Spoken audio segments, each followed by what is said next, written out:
Hello, family, and welcome to another episode of Midweek Moment with the Crenshaws. This is Sanchez Crenshaw, and I'm joined by the most wonderful woman I know. What's going on, guys? What is going on? I am Angela Crenshaw. What is going on, my people? What's up, Sanchez? That's my wife, people. What's going on? That's my wife, family. What's going on? Nothing much, babe. How you feeling? I'm good. You good? I feel good. You ready for another midweek moment?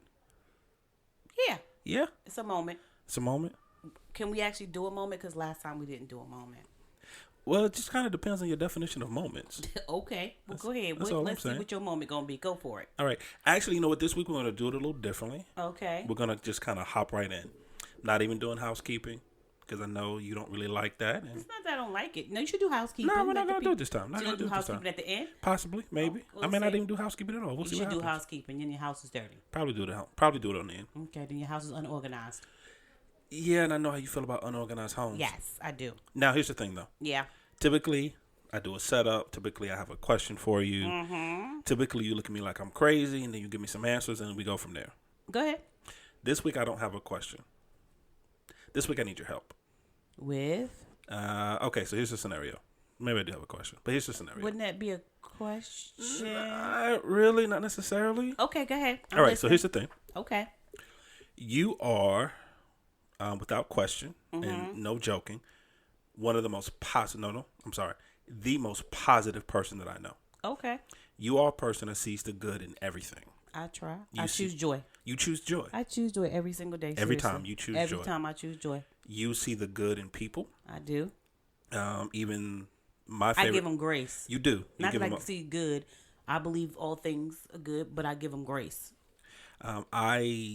Sometimes I believe is that there are some people that are useless. There's really nothing good about them. That's sad. It is. But you always show me the error of my ways. Yes, because that's not good. No, it's not. And you always tell me how I can find the good in everything. Perspective and grace. Perspective. And grace. I'm still working on grace. You got grace. I got perspective. I'm still working on grace. You got grace. So here's the thing. As this is being listened to, as this is being uploaded, as we're recording this, we all know that it's a crazy time right now. There's some things that we're seeing that this generation has never seen before. Some situations and circumstances that we're living through. Yes, sir. That this generation has no idea what to do in. Okay. If you listen to the news, if you listen to the world, you will literally never leave your bed because of the fear that can grip you. Okay. So here's that's every day though. They try to get you every day. I know this climate's a little bit different. A little different. But you know. So here's my thing. Here's what I need help with. Okay. Find the joy. How do I, when all things are crazy, when I'm dealing with a situation that I've never dealt with before, I'm seeing things in my lifetime I've never seen before. I may never see again in my lifetime. Right. How do I find the joy? So I guess that is my question. My question for you is because, like I said, you are the most positive person that I know. You wake up positive. Do I sound positive now? You sound like you don't. Be honest. You sound like you don't feel well, but we're gonna push through. If I'm honest, you sound like you don't feel well. Gotcha. Okay. But help me. How do I find, in a situation like this, in a circumstance like this, how do I find joy? What part is? What, are we talking about the climate that we in with the virus? The climate that we're in with the virus, the uncertainty that we're in, the quarantine, the self-imposed quarantine, as I guess is what hashtag social distancing right now. Oh my God! I guess that's if the I thing. see hashtag social distancing one more time, oh my God! Yeah, that's all I got to say. So I can't be around people. If you have kids, your kids are home for 2, maybe 3 weeks. Most jobs are having their employees, if possible, work from home. Yeah. If it's not possible, a lot of jobs are telling people don't even come in. Right. Telling people stay in your homes. Yeah. Don't gather more than 10 people. It's a lot of crazy things going on. It's in a society that's already distant. Okay. In a society that we don't call people, we just text. We don't call people. We don't check in on people. We rather live our lives through social media. We rather post a pic of how we're living our lives than actually live our lives. Okay. So we already have that climate. And now you add the coronavirus to it. You add, no touching, no talking to people, basically. Give me 10 feet. Just wave. Just wave. Go around the corner and wave at me from around the corner. So in that situation, so if I'm a person who, I already feel that anxiety. Right. I already feel the distance. Right. And now we're adding this climate into it. Right. How in the world? Because, and when I say this, I'm not gassing you up and not being funny for this particular podcast. Right. You really have found joy. Yeah. In this situation. I have. How? First of all, turn it off. What do you mean? Turn the TV off. Turn the news off. But I gotta be informed. You don't have to be that informed. Once you know what's going on, you know.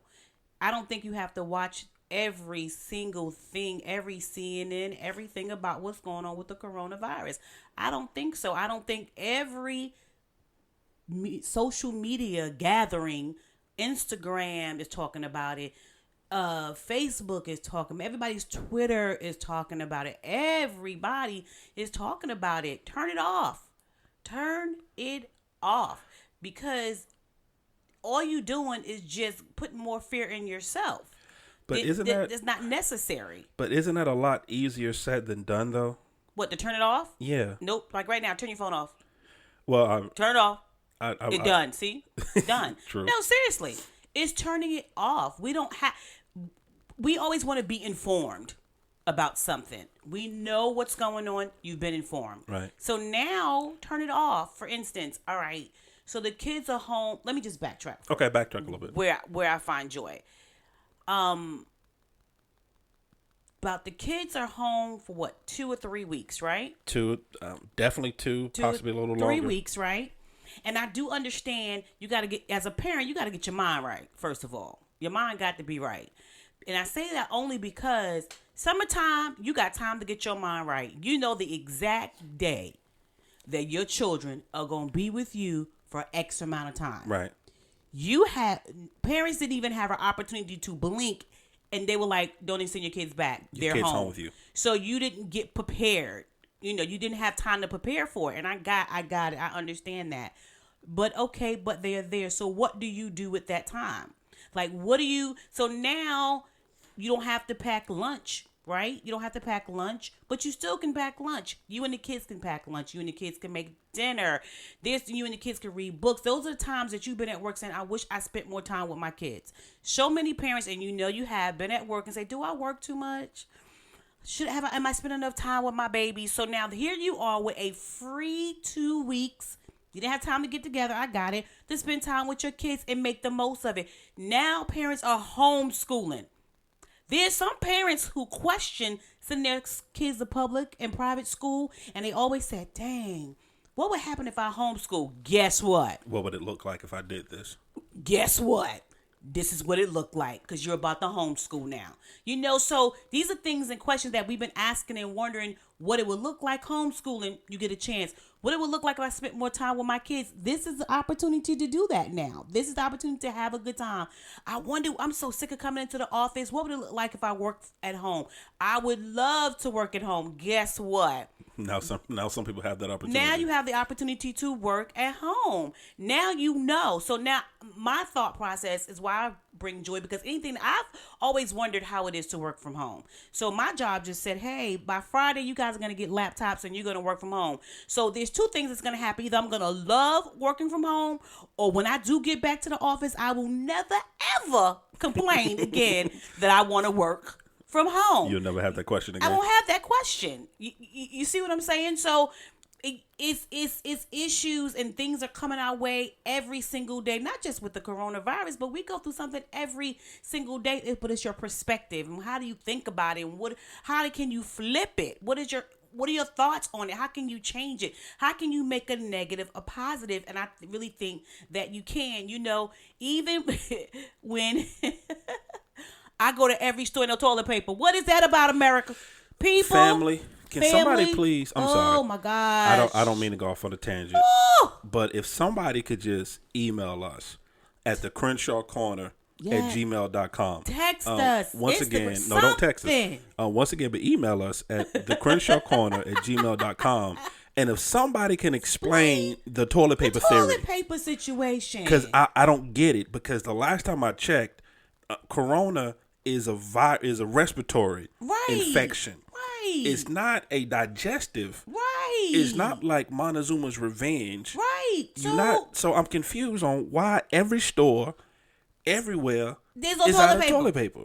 Toilet paper, paper towels, napkins. If somebody could just email us and just explain to us what that's about, please. No, seriously, educate us. Somebody please educate us. Now, I was, not to mean to cut you off, but something you said kind of, something, it jogged another memory for me. I was having a conversation with someone, kind of similar to about the corona and everything going on. Right. And one thing that came to me in the middle of that conversation was, it's good to be aware of what's going on, but don't focus on what's going on. Yeah. And I think that's what a lot of people are doing right now, because this is, once again, it's unprecedented. Yeah, it's never been done before. It's never a happened crazy, before. Especially not in this generation. We're quarantined. People have to self-quarantine themselves. Some of the previous generations, they, not comparing it, but they had the plague, they had scarlet fever. They've had things where they've had to quarantine and do some things. Yeah. But for this generation's never seen anything like this. Where it's and yes, a lot of people are affected, and unfortunately some people have lost their lives. We are praying for you guys. God has been good. Some people have been able to recover through it. Yeah. But unfortunately everyone doesn't have that story. Right. And so you have to be aware. Right. But it's the focus. Yes. One thing you brought, kind of going back, our older brother, who he's a modern day Renaissance man. Talking about Malik. Yes, talking about brother Malik. Brother Malik, we love you out there in California, bruh. He is a modern day Renaissance man. He is funny as heck. He is. I love our older brother. He is a person who he truly does in life whatever he feels and what he wants to do, and whatever his passion is, he's not afraid to follow it. He's not afraid to live his dream at any cost. He is amazing, man. If he got a backpack and be broke, he gonna do it. Backpack and be broke, he gonna do it. He's been to Hong Kong, Haiti, he's traveled Paris. the world. He's traveled the world. Just him in a backpack. Him in a backpack. But he posted. He's always posting some really great things on his Instagram page. But I'm scared because sometimes Malik be posting. It's some things. Yeah. Is this a good one, baby? This is a good one. Don't expose him to Malik now. Not going to expose him like that. But one thing he posted was, it said, breaking. I'm going to tell y'all this. Going outdoors, not canceled. Music, not canceled. Family, not canceled. Reading, not canceled. Friends, not canceled. Singing, not canceled. Laughing, not canceled. Hope, not canceled. Let's embrace what we have. Yeah. And I think what's going on right now is that a lot of people are focusing on what they're losing. Right. They're focusing on what they can't do. Right. I can't go here. I can't go to a restaurant. I can't do this. I can't do that. They're focused on everything that's being taken away, but they're not focused on what they're gaining. Yeah, and what if my favorite, we have it in our bedroom, be still. Be still. And know that I'm God. What if this is the season where God wants his people just to be still? And focus on him, not focusing on so much of what you don't have, but focusing on what you have. And that's the thing with the tissue and the food and everybody hoarding and thinking they're going to run out, so they want to be the first people to get it. But never looked in the refrigerator and saw what they had before they just went and grabbed. And then get home and have no place to put it. You know what I'm saying? So it's the thought process of that. I choose joy every single day, no matter how someone makes me mad or angry. I have to tell myself I choose joy. Sometimes I have to say it over and over again, because here's the thing. Right now we have an opportunity to rest. This is true. Seriously. Yeah. We have an opportunity to be still. We have the opportunity to just sit in our house and look around and be like, wow, look at this. And the look at where I live. Look at what I have. Look at my kids. And I'm not saying the kids ain't hollering and screaming everywhere, but you have an opportunity to sit for a couple of days or a week or two or whatever and just sit in what is yours, you know? And you have a well, hold on. Even before I continue that thought, I'm curious about something. Mm-hmm. You know me. I'm an origin story person because I'm a writer and I love comic books and things of that nature. So I'm a geek when it comes to origin stories. Okay. Like everyone knows that what created Batman was his parents. The death of his parents. Everyone knows that story. So I'm curious about your origin story when it comes to how did you get here? What do you mean? Here's what I mean by that. Because once again, it sounds good in theory. Right. Finding joy. Right. Choosing joy. Right. Finding the good in every situation. Right. That sounds real good. Right. That's that motivational charge. Find joy. And you find it for a moment, but sometimes it's harder to live it. So here's what I'm curious about. How did you get there? What happened that no matter what the situation is, no matter what a person brings to you, no matter what life throws your way, how did you get to the point where you're able to find joy in every situation? Because joy comes from God for me, my perspective. It's the heart of who I am. You get it confused by happy and joy. Right? People, people like, I'm not happy, but I'm not talking about being happy because happy is fleeting. 1 minute you happy, 1 minute you sad. But the consistency of joy, that's something inside, that's a spirit in you that no matter what the situation, circumstance, that you know that you're going to come through okay. Regardless, I've never not come through okay. Any challenge I've ever been through, I've never not come through okay. I may come through learning. Let me just say what I tell most people. I either learn, but I never lose. I don't lose. I've never lost anything. I'm either going to be educated by where I'm coming from, because the heart and soul of me, how I got here is being young and going through so much in my younger life. How long I had to grow up and go, how long do I keep harping on the bad? Right.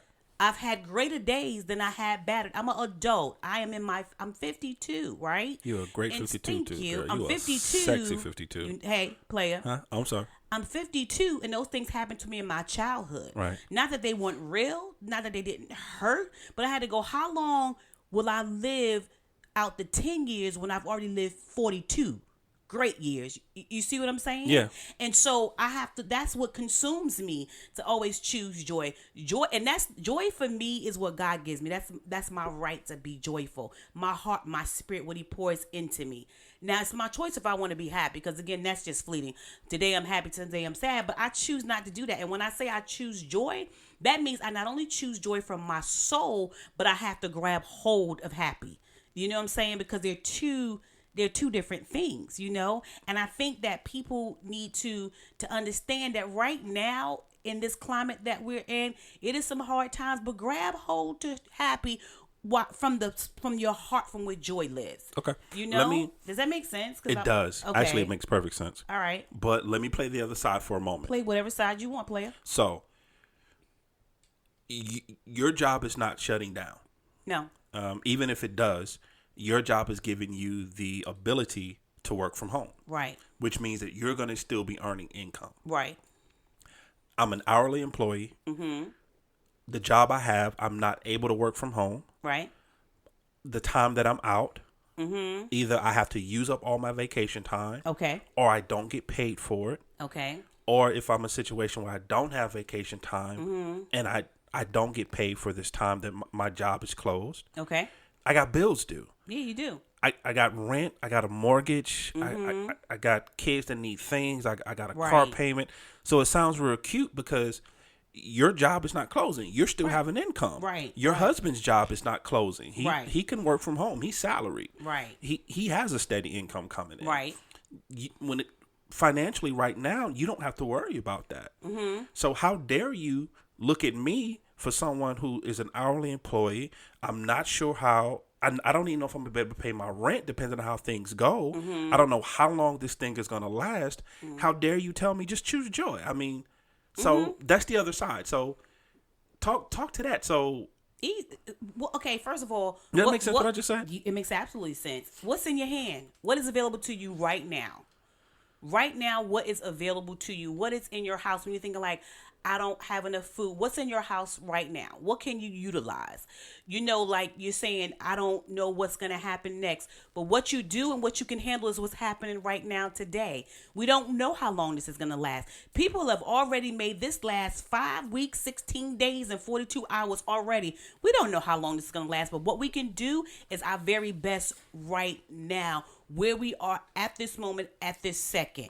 And so what happens is, you begin to give yourself anxiety. Those things are going to happen if they're going to happen, but you're giving yourself so much anxiety before it even happens. You don't even know if it's going to happen that way. It's kind of like when Will Smith said he had so much anxiety he didn't even sleep because he wanted to jump out the plane. Right. He had more anxiety of what was going to happen versus than jumping out the plane. That's the same thing going on right now. People have so much anxiety, they don't know what's going to happen. You have more anxiety than seeing what's going to really happen. So take it day by day, take it hour by hour. What's in your house? What's in your hand? What can you do now? What can you enjoy right now? Bills are never going to stop. Bills are never going to stop. Life is going to keep moving. The world, the axis of this world, this earth is going to keep going. Nothing's going to stop. But right now, what's in your hand? What can you do right now? How can you handle it? If you're saying, okay, I don't know I'm going to have money, but do you have money now? What can you do with it? How can you? It's just, you have to keep moving. Because whether you anxious about it or you happy about it, guess what? It's your choice. Right. Which way you go, but guess what? It's going to happen regardless. And I choose joy. You know, we both been unemployed before at the same exact time, and I still chose joy. Now, here's the thing. I said all that knowing who you are. I know our story. Right. I've been there for it. I said all that, but knowing that you and I have both been unemployed. Yeah. You and I have both trying to figure out how we're going to feed 4 kids. Yeah. I'm trying to figure out how we're going to make a payment arrangement for one person because we had to take all our money to give it to another person to make sure something don't get cut off, or, you know, going to our local crisis ministry, crisis assistance ministry. We had before. And having to ask someone, can you help me pay my rent? Us? Yeah. So we've been there. And I can honestly say through all that time, you chose joy.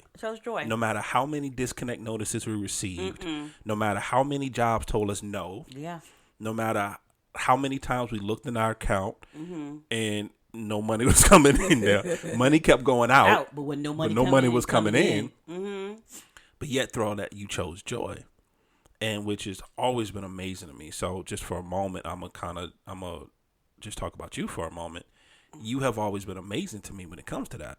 That you truly, honestly, no matter what the situation looks like, through the death of grandparents, through the death of parents, through the death of our little brother, you have always been amazing to be able to find joy in it, to be able to find something good to hold on to. Yeah, and that's what I want to do, find something good to hold on to. Not only that, but I'm still here. We're still here.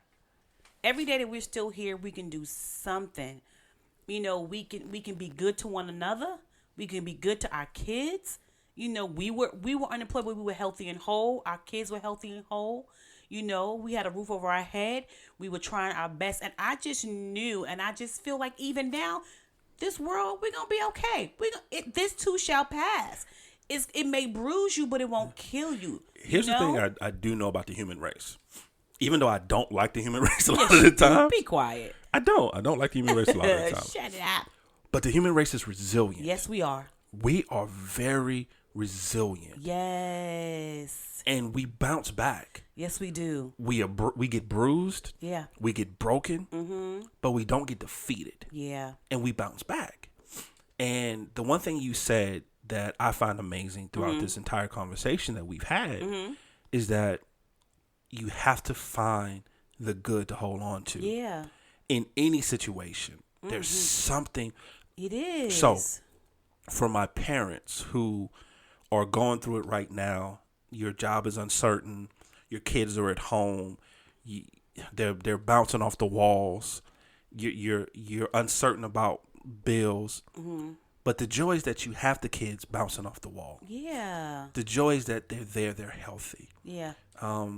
They love you, you love them. There's the joy in that. For the husband and wife who may be unemployed, or maybe one is unemployed. Right. But you have the spouse to go through. You're not doing it alone. By yourself. Yeah. You're able to take that journey with someone. Yeah. For the single person who is not in a relationship, who doesn't, you have the resiliency within yourself.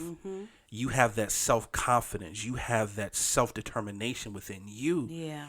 That you refuse to be stopped. Yeah. You get knocked down. Yeah. You cry at midnight, but yet you still go forward. You still move on. Yeah. And those are the things that during this time, during this season, that you need to hold on to. And take advantage of I think, I just want you guys, here's the thing, take advantage of this time. This is the time, if you want to be an entrepreneur, you better go ahead and be an entrepreneur. Sometimes when our back is against the wall, as Pastor Furtick said, this is when we have our greatest creativity. And right now, from this point on, with our backs against the wall, people are learning now, never again. Yeah. I didn't believe that this would ever happen in my lifetime, but I'm going to say that I have my money right from now on. I bet you that. Right? I'll bet you if I've been wanting to do something in the lifetime and be an entrepreneur, I bet you I'll be able to write this book now. I bet you I'll get this magazine out of me now. I bet you I'll get this song out of me right now. Now you have the opportunity right now while you think, because your back is really not against the wall, while you think your back is against the wall, to be as creative as you want to be. You could be home with your kids, and the way that you've been doing it, packing lunches, the way you've been, whatever can change now. You got time to be creative and find new ways and different ways of teaching your children. You have an opportunity to be your children's teacher. Come on, somebody. Yeah. Fathers have an opportunity like never before, always working 60 to 70 hours and thinking they're missing out on their kids. They have an opportunity, even if they're in the room and the kids are going crazy, but they are in that space with their kids. And for the next 2 or 3 weeks, or maybe just a week, they are not missing anything. You know, like, come on. Here's the thing. One of my most favorite. I'm gonna get spiritual just for a second. Get spiritual. Just for a second. Get spiritual. One of my most favorite stories of the Bible is when Jesus was on the boat during a hurricane, and as the storm was raging, his disciples were above. He was below. He was below deck. And understand that during that time, these were not cruise ships. These were a couple of trees put together with a slight roof on it. But he was below the boat. Disciples were above the boat, and the storm was raging, and wind was going, and waves was crashing above their head. And Jesus was asleep. He was asleep. And they went down. And they had to wake Jesus up. Now, understand, there's a hurricane, there's a storm. So Jesus was getting wet, but yet he still was asleep. And then they woke him up. And then he had an attitude because they woke him up. And then he went and he just simply said, "Peace, be still." Now, here's why that's one of my most favorite stories. Because one of the things, I'm not a Bible scholar, I don't pretend to, but there's certain things I know about the Bible. One of the things the Bible talks about is that we have that same, I'm going to paraphrase, that same energy, that same power that Jesus had. Yeah. We have. That same authority that Jesus had. We have. Right. As believers. Right. So this is we're going through the storm. We're getting wet. Right. But it's how do we react to that storm? Right. Because he still slept. The storm was there. The circumstances are still there. But yet he was able to find peace within that storm. Right. Now, how did he find peace within that storm? It's really simple. He knew the outcome. Now, what does that mean? Now, of course, we can't see the future. We don't have a crystal ball. We can't see what's going to happen tomorrow. But we know someone who does. Right. As a believer, we know God has already written this story. Right. We know he knows how this chapter ends. Right. So if we believe in him, if we are ones who put our faith in him, then we have to believe that the outcome is going to work in our favor. Right. So within that, we rest. Yeah. Because, yes, everything is uncertain. This is just a new uncertainty. there's always going to, like you said, there's always going to be something. Yeah, it's going to be something. This season is Corona. Last season was the stock market. Season before that was a hurricane. I mean, there's always something. Yeah. You know, the season before that was a war. I mean, there's always something that threatens our peace. Yeah, and of course we're going to lose. Sometimes we lose things, mostly materialistical things than anything. Did that make sense? Yeah, it made a lot of sense. Okay. You know, we lose, but here's the thing that I've heard. What you hear? In that, stock market went down. Yes. If you got $75, buy you some stock. If you ever wanted to buy stock, here's your opportunity because it's cheap. Buy low, sell high. Because the stock market's gonna come back up. It's inevitable. It's gonna recuperate. So right now that it's low and you've always wanted to be in the stock market, what's in your hands? You got $50. Buy some stock. Buy some stock. Same thing. Everybody's talking about. Okay, so here we got right now. The housing market is low. If I'm not mistaken, I think the interest rate is like 0. Rate is crazy. ridiculous. So if you ever wanted to buy a house and you got some money that you can afford it, this is your season. Go for it. If you ever want to be home and said, I worked so much and I need to finish this book, this is your time. Finish the book. If you ever want to write a business plan, this is your time. Write the business plan. What is in your hand? And be still. Don't be so anxious. And I know it's hard to say that. And I know, and we live it every day here at the Crenshaw Corner. We live it every day too. We still have 4 children, 4 amazing adult children. We still have to work. And things can change for us in an instant. And it has. And it has. And it can change. But what I'm saying is, like Jesus said, be still. Peace, be still, guys. And this is an opportunity to choose joy. And this is an opportunity to use whatever is in your hand. You may think your back is against the wall, but get creative. Get creative. Yeah, get creative. All right. So, babe, we're going to keep this as a moment. Yep, this is a moment. We're going to stop right now. So, but the one thing we always do, well, the new thing we did, I'm going to new continue thing you to do. Give me a closing thought. Be still. Relax in it. Just be still and just relax in it. Give your body, your mind, and your spirit a rest. This may be just the rest that you guys need and didn't even know it. I like that. Yeah. I like that. You don't know what tomorrow holds. Mm-hmm. Stop worrying about tomorrow. Focus on right now. Yeah. Focus on the moment that you're in. Enjoy the moment that you're in, because you don't know what tomorrow holds. Mm-hmm. And if you constantly worry about tomorrow, you're missing the moment that you're in. Be present. Because here's the thing people never talk about. Tomorrow literally never comes. Because if it's Monday, you're worrying about Tuesday. So when Tuesday come, you're worrying about Wednesday. Mm-hmm. When Wednesday come, you're worrying about so on and so forth. So literally tomorrow never comes because you're always worried about tomorrow. Mm-hmm. So you spend your life in this circle of worrying, and you're missing the moment that you're in. Yeah. Family, we thank you for taking time once again to listen to Midweek Moment with the Crenshaws. We never have a moment. It's always a little longer than a moment. The one thing I will do though is that for our new listeners, thank you so much. Thank you guys so much. Thank you for joining the family. We do full episodes. What we do is that we do a midweek moment, which is a shorter episode midweek. This comes out on Wednesdays. Yes. And we do our regular long episodes on Fridays. That's Crenshaw Corner. Yeah. So if you haven't, go back through our catalog, listen to all the episodes, subscribe. You can hear us on iTunes. Yes. You can hear us on Podbean. Yes. We are on the socials. We are. We're on Facebook, Crenshaw Corner. Yeah. We're on Instagram. We are. We're Crenshaw on the IG. Corner. Look at me being hip. We're on the IG. We too old for TikTok, so we ain't doing that. We should try TikTok. Nah, dog. We too old for TikTok. Okay, carry on. Go ahead. And then, of course, I'd mentioned it before, but we would love to hear from you. So email us at thecrenshawcorner@gmail.com. And family, welcome to our journey. Thanks, guys. We love you. Bye.